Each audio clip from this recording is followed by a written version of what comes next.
Hi, I'm George Mariner Mole, Artistic Director of the Discovery Orchestra, and welcome to Notes from Under the Piano, stories from my life as a musician, conductor, and teacher. It all began when, as a child, I liked to recline under our grand piano as my mother practiced, and the rest, as they say. Lead sponsors for Notes from Under the Piano are Judy Musicant and Hugh Clark, and the Kozlowski Family Foundation. Major sponsors are David and Ellen Williams. Today's episode, Conductor Humor. Conductors notoriously take themselves too seriously. I guess it goes with the territory, but orchestral players have never been shy about putting conductors in their place. After all, as the saying goes among the players, the stick makes no sound. Which is not really true, because the gestures that we make do, in fact, influence the sound of the orchestra, for better or for worse. But the point the players are making is this: it is us, we, the players, who are actually producing the sounds, not that person waving the baton. So how do orchestral musicians express their conductor humor? Well, first, there are the things they write in the printed parts of the music on their stands. If a conductor uses the same predictable, trite conducting gesture repeatedly, or some physical movement that adds absolutely nothing to the situation, like head shakes with eyes closed. Players have been known to keep tallies of these during rehearsals.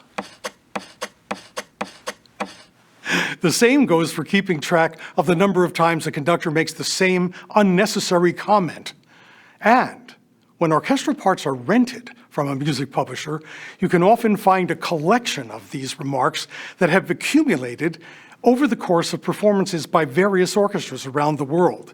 Each entry is annotated with the date in which it was entered. I remember while playing in the viola section of one professional orchestra, the rented music that was on the stands had just been previously used by the world-famous Chicago Symphony Orchestra. The music was a technically challenging 20th century work. One very difficult passage for the violas had the following handwritten message in the margin: "Fake it," attributed to Maestro Seiji Ozawa, September 1969. He had conducted the Chicago Symphony performances.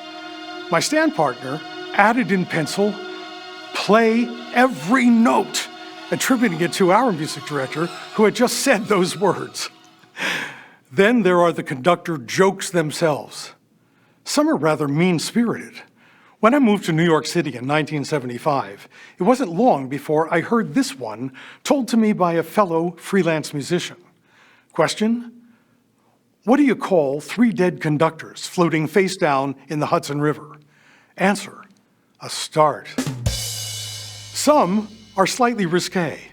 I'll partially sanitize here. Question: what's the difference between a symphony orchestra and a bull?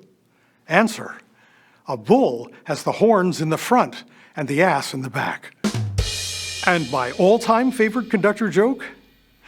This one speaks more than any other about the love-hate relationship players have with conductors, as expressed in their desire to look at the conductor as little as possible during the performance.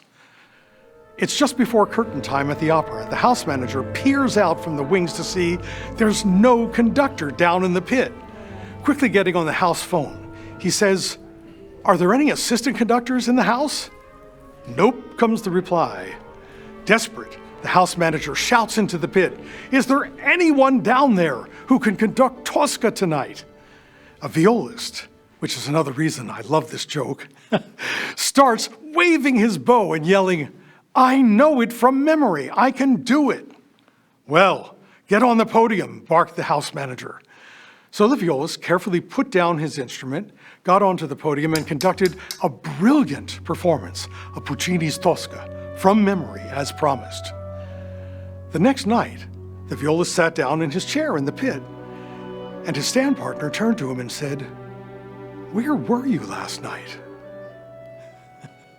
Does it take a lot of self-assurance to stand in front of 85 highly trained, accomplished music school graduates who each expect you to know every part in the score as well as each of them knows their own part?